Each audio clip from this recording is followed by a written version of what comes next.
In this video, we will study third unit of 10th standard Science and Technology part 2, that is Life Processes in Living Organisms part 2.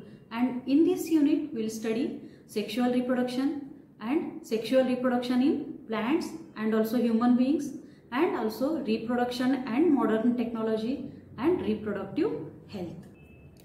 First, we will study sexual reproduction. Sexual reproduction always occurs with the help of two germ cells, that is female gamete and male gamete. And two parents, that is male parent and female parent, are involved in this type of reproduction. So here fusion of male gamete of the male parent and female gamete of female parent occurs. So individual always has the recombined genes of both parents. Hence, new individual shows similarities with the parents for some characters, and some characters are different than both parents. This genetic variation gives rise to variety and diversity. So here genetic variation helps the organisms to adjust with the changing environment and thereby to maintain their existence. So also it helps to prevent the complete extinction of animal and plant species. Now we will study two main processes in sexual reproduction. First one is gamete formation and second one is fertilization. So gametes, first one gamete formation here. Gametes are formed by the meiosis. In meiosis, chromosome number is reduced to half. Hence, haploid gametes are formed. You can see the parent cell that is diploid, 2N, and meiosis takes place and 4 haploid gametes are formed here. Next one, fertilization. A diploid zygote is formed in this process by union of haploid male and female gametes. The zygote divides by mitosis and embryo is formed, and the embryo develops to form new individual here. Here diploid zygote is formed by the union of haploid male gamete and haploid female gamete, and after the mitosis embryo is formed. Next we will study sexual reproduction in plants. Flower is structural unit of sexual reproduction in plants. Many flowers have the stalk for support called pedicel. Such flowers are called as pedicellate. Here we can see the pedicellate flower. Here stalk is present, so it is called as pedicellate flower. And flowers without stalk is called sessile. Here we can see the sessile flower. Stalk is absent here. And here we can see the parts of flower. Flower consists of 4 floral whorls: calyx, corolla, androecium and gynoecium. So here four floral whorls are, that is calyx, corolla, androecium and gynoecium.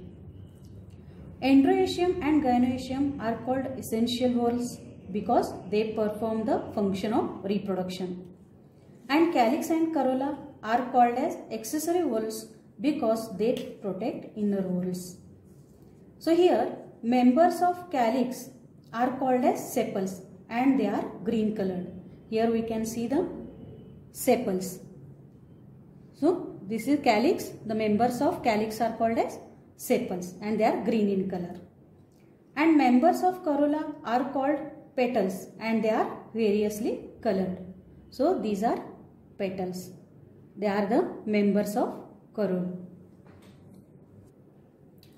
Next, androecium, that is male reproductive part, and its members are called as stamens. And stamen is made up of anther and filament. Pollen grains are produced in anther and male germ cells are produced by pollen grains. Here we can see the androecium. Members of androeciums are called as stamens. These are stamens. And this is the stamen. Stamen is made up of anther and filament. So in anther pollen grains are produced and male germ cells, that is male gametes, are produced by pollen grains. Next one, gynoecium. Gynoecium is female reproductive part and its members are called as carpels. And carpels may be separate or united. Here we can see the gynoecium, that is this one is carpel member of gynoecium. Here we can see the structure of gynoecium. Ovary is present at the basal end of each carpel and style comes up from the ovary. Stigma is present at the tip of style. Ovary contains one or many ovules and embryo sac is formed in each ovule by meiosis. Here we can see the carpel. This is ovary, style, stigma. Here this is ovary, style, and this one is stigma. These are ovules, and within the ovules embryo sac is formed. This one is embryo sac. And each embryo sac consists haploid egg cell and two haploid polar nuclei. That is, egg cell, haploid egg cell is there in the embryo sac and two haploid polar nuclei are present in the embryo sac. Here we will study fertilization process in plants. So during fertilization, pollen grains from anther are transferred to the stigma, and this is called as pollination. Here we can see the pollen grain and this one is stigma tip. So pollen grain is transferred on the tip of stigma here. Stigma becomes sticky during pollination. Pollen grains germinate when they fall upon such sticky stigma. That means a long pollen tube and two male gametes are formed, and pollen tube carries male gamete. Here we can see the pollen grain and pollen tube arises here, and we can see the two male gametes. Pollen tube reaches embryo sac via style. Tip of pollen tube breaks and two male gametes are released in the embryo sac. Here we can see that is tip of pollen tube breaks and two male gametes enter into the embryo sac, that is inside the ovule. One of male gamete unites with egg cell to form zygote, and this is called as fertilization. And after zygote develops into embryo. Here we can see that one of the male gamete fuses with egg cell and that is zygote is formed. That is called as fertilization. Second male gamete unites with two polar nuclei and endosperm is formed. As two nuclei participate in this process, it is called double fertilization. Here you can see the double fertilization.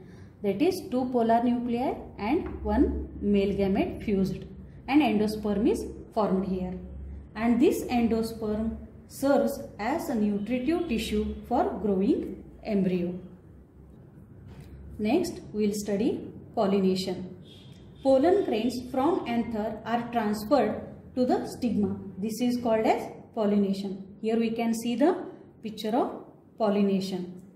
Pollination occurs with the help of abiotic agents like wind and water, and biotic agents like insects and other animals.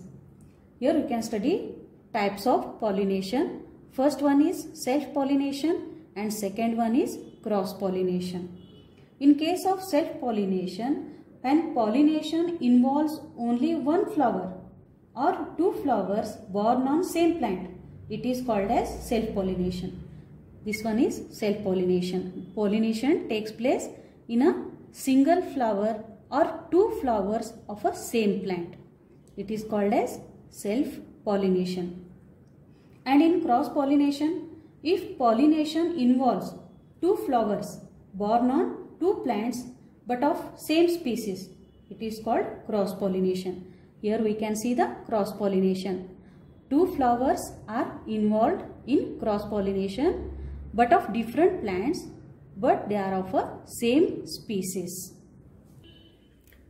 Next is seed germination. After fertilization, the zygote divides several times to form an embryo within the ovule. The ovule develops into a seed and ovary develops into the fruit. Seeds fall upon the ground when fruits break up and they germinate in the soil under favorable condition and new plantlet is formed. This is called as seed germination. Here we can see in the picture that is seed germination takes place. Next, we'll study sexual reproduction in human beings. We know that men having XY sex chromosomes and women having XX sex chromosomes.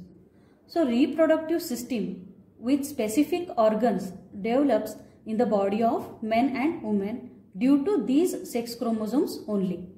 So, here in this unit we will study human male reproductive system and also human female reproductive system. First, we will study human male reproductive system. So, here male reproductive system of human consists of testes, various ducts and glands. As formation of sperms require temperature lower than the normal body temperature, testes are located outside the abdominal cavity in the scrotum. Testes secrete the hormone testosterone, which brings about changes in the boys during puberty. Testes contains numerous seminiferous tubules. Germinal epithelium present in the tubules divide by meiosis to produce sperms. Then those sperms are sent forward through various tubules. And that sequence of tubules is as rete testis, vas efferens, epididymis, vas deferens, ejaculatory duct and urinogenital duct. As the sperms are pushed forwards from one duct to next, they become mature and able to fertilize the ovum. So here seminal vesicles secrete their secretion in the ejaculatory ducts. Prostate glands and Cooper's glands secrete their secretion in the urinogenital duct. The secretion of all these glands and sperm forms semen, and the semen is ejaculated out through the penis.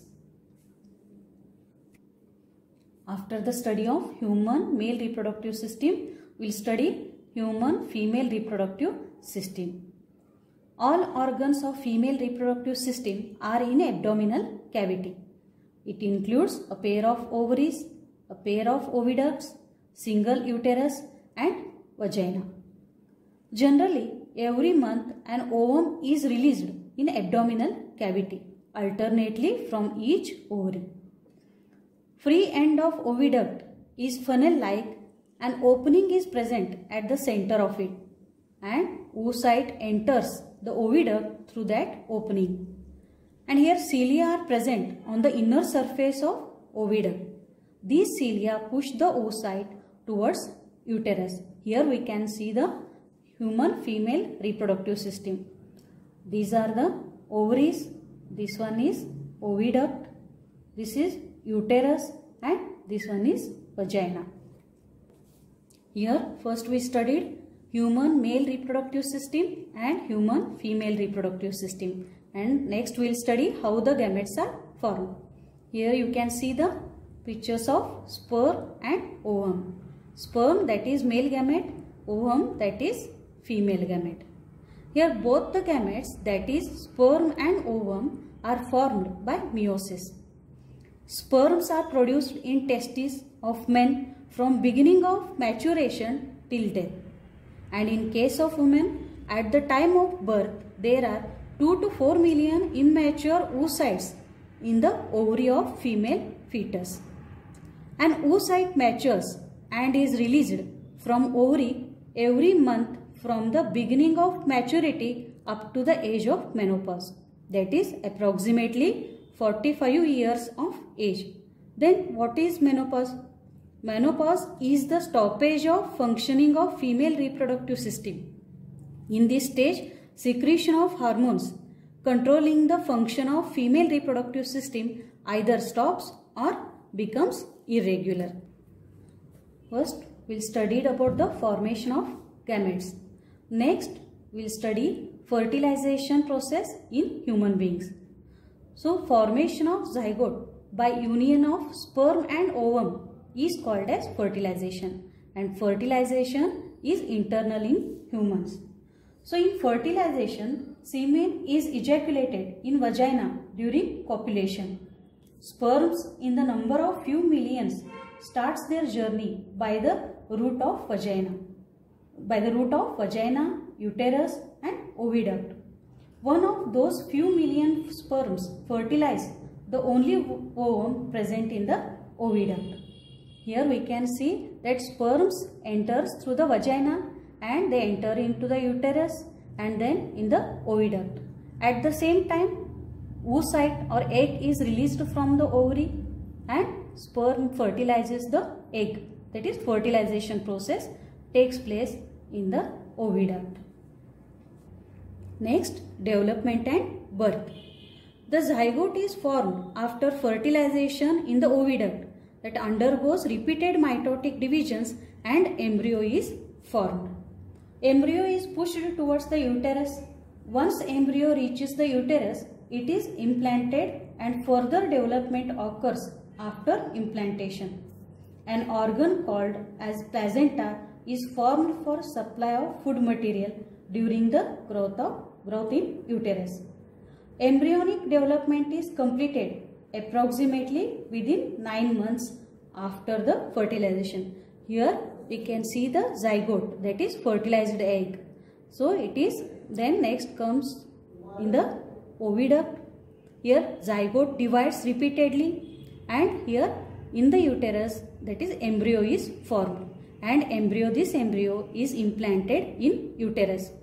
That means embryo gets embedded in the soft and thick lining of uterus. Next, we will study sex determination in human being. The chromosome number in germ cells producing the gametes are diploid, that is 2n. It includes 22 pairs of autosomes and 1 pair of sex chromosomes. That means 44 plus XX or 44 plus XY. These germ cells divide by meiosis and due to this gametes contain only haploid, that is n number of chromosomes. That means 22 plus X or 22 plus Y. Two types of sperms are produced, that is 22 plus X or 22 plus Y. Here two types of sperms. And only one type of oocytes are produced, that is 22 plus X. That means 22 plus X, only one type of oocyte is produced here. From this we can say that man is totally responsible whether the couple will have a boy or a girl child. During zygote formation, man contributes either X or Y chromosome to the next generation, but females transfer only X chromosome to next generation. At the time of fertilization, if X chromosomes comes from male, the child will be girl, and if Y chromosome will comes, then child will be boy. Next, we will study menstrual cycle. Here we can see the picture of menstrual cycle. Here two parts given. First one, this one is uterine cycle and this one is ovarian cycle. This uterine cycle that takes place in the uterus and ovarian cycle takes place in the ovary. So here we can see in uterine cycle, this one is menstrual phase, that is menstruation takes place. This one pre-ovulatory phase. In this phase, regeneration of endometrium takes place. And next one, ovulation, and in this phase ovules or oocytes are released from the ovary. And next one, post ovulatory phase, that means secretory phase. So let's study in detail. So female reproductive system undergoes some changes at puberty and those changes repeat at the intervals of every 28 to 30 days. And these repetitive changes are called as menstrual cycle. Menstrual cycle is a natural process and this menstrual cycle is controlled by 4 hormones. That is follicle stimulating hormone, that is FSH, luteinizing hormone, that is LH, estrogen and progesterone. So when girl child is born, her ovaries already contains 2 to 4 million immature oocytes. which are contained in immature follicles. Here we can see the immature follicles. Inside, oocytes are also present. Here one of the several follicles in the ovary starts to develop along with the oocyte present in it under the effect of follicle stimulating hormone. Here we can see that the follicle is growing, developing, and oocyte is also developing because under the effect of follicle stimulating hormone. And this developing follicle secretes estrogen. At that time, endometrium, that is inner lining of the uterus, starts to develop or it regenerates under the effect of estrogen. Developing follicle completes its development and under the effect of luteinizing hormone, follicle bursts and oocyte is released, and this is called as ovulation. Here we can see that follicle is completely developed, grown it one, and under the effect of luteinizing hormone it breaks and oocyte is released. So that is called as ovulation. That means ovulation is a release of an oocyte from an ovary. And remaining tissue of the burst follicle forms corpus luteum, and corpus luteum starts to secrete progesterone. Here we can see that remaining tissue forms corpus luteum and that secretes progesterone and estrogen. And endometrial glands secrete their secretion under the effect of progesterone. Such endometrium is ready for implantation of embryo. But if oocyte is not fertilized within 24 hours, corpus luteum becomes inactive and transforms into corpus albicans. Here secretion of estrogen and progesterone stops completely. Here we can see that if oocyte is not fertilized and corpus luteum becomes corpus albicans, it becomes inactive, and also secretion of progesterone and estrogen stops completely. So in absence of these two hormones, endometrium starts to regenerate. So tissue of degenerating endometrium and unfertilized ovum are discarded out through vagina. This is accompanied with continuous bleeding, and bleeding continues approximately for 5 days. This is called as menstruation. Unless the oocyte is fertilized and embryo is implanted, this process is repeated every month. Till now we studied reproduction in human beings and menstruation. Next we will study reproduction and modern technology.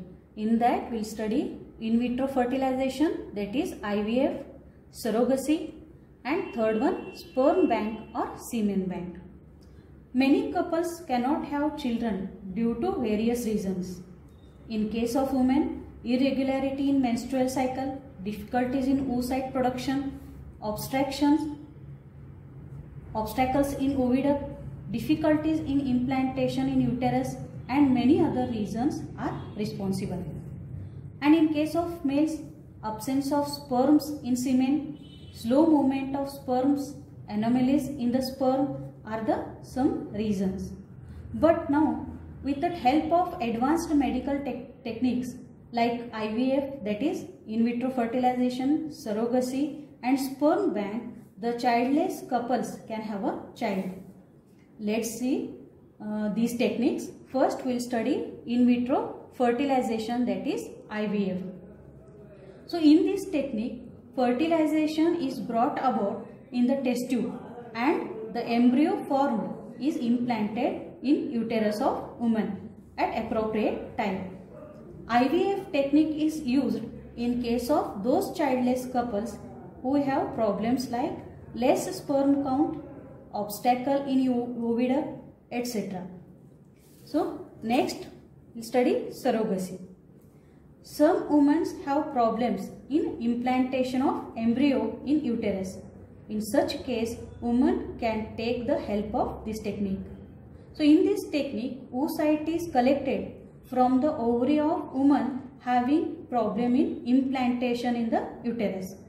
That oocyte is fertilized in test tube with the help of sperms collected from her husband. The embryo formed from such fertilization is implanted in the uterus of some other woman having normal uterus. Such woman is called as surrogate mother. Next one is sperm bank or semen bank. Here there are various problems in sperm production in case of male, like absence of sperms in the semen, slow movement of sperms, anomalies in the sperms, etc. So as to have the children in case of such couples, new concept of sperm bank has been introduced. Here semen ejaculated by the desired man is collected and stored in the sperm bank. And as per the wish of needful couple, oocyte of woman of concerned couple is fertilized by IVF technique using the semen from the sperm bank, and resultant embryo is implanted in the uterus of same woman. Next we'll study twins. Two embryos develop simultaneously in the same uterus and thus two offsprings are delivered simultaneously. Such offsprings are called as twins. So there are two main types of twins, monozygotic twins and dizygotic twins. Monozygotic twins are formed from single embryo. During early period of embryonic development, that is within 8 days of zygote formation, cells of that embryo divide into two groups. Those two groups develop as two separate embryos and thus monozygotic twins are formed. In such twins are genetically exactly similar to each other. They are similar in their appearance and gender is also same. That is, either both will be either boys or girls. And in case of dizygotic twins, in dizygotic twins, two oocytes are released from the ovary of woman and two oocytes are fertilized by two separate sperms. So here two zygotes are formed and two embryos are formed. Both embryos separately implanted in the uterus and thus dizygotic twins are delivered after complete development. Such twins are genetically different and may be same or different by gender. Next we will study about the reproductive health. A person's state of being physical, mental and social strongness is called as health. In our country, there seems to be lack of awareness regarding reproductive health due to various reasons like social customs, traditions, illiteracy, shyness, etc. Especially there seems to be indifference towards the reproductive health of women. So next we will study some sexual diseases. Among the various sexual diseases, syphilis and gonorrhea occurs on large scale. Both of these diseases are caused by bacteria. Occurrence of chancre, that is patches on various parts of body including genitals, rash, fever, inflammation of joints, alopecia, etc. are symptoms of syphilis. Painful and burning sensation during urination, oozing of pus through penis and vagina, inflammation of urinary tract, anus, throat, eyes, etc. are symptoms of gonorrhea. So this is about the reproductive health. Next, last topic is population explosion. Excessive growth of population within short duration is called as population explosion. Problems due to population explosion are unemployment, decreasing per capita income and increasing loan, stress on natural resources, etc. Only solution for this problem is population control and family planning is the essential for this. In this video, we studied about the reproduction in plants and also reproduction in human beings and reproduction and modern technologies, and also we studied reproductive health. So please subscribe the Sangli Shikshan Sanstha YouTube channel and press the bell icon to give the new notifications. Thank you.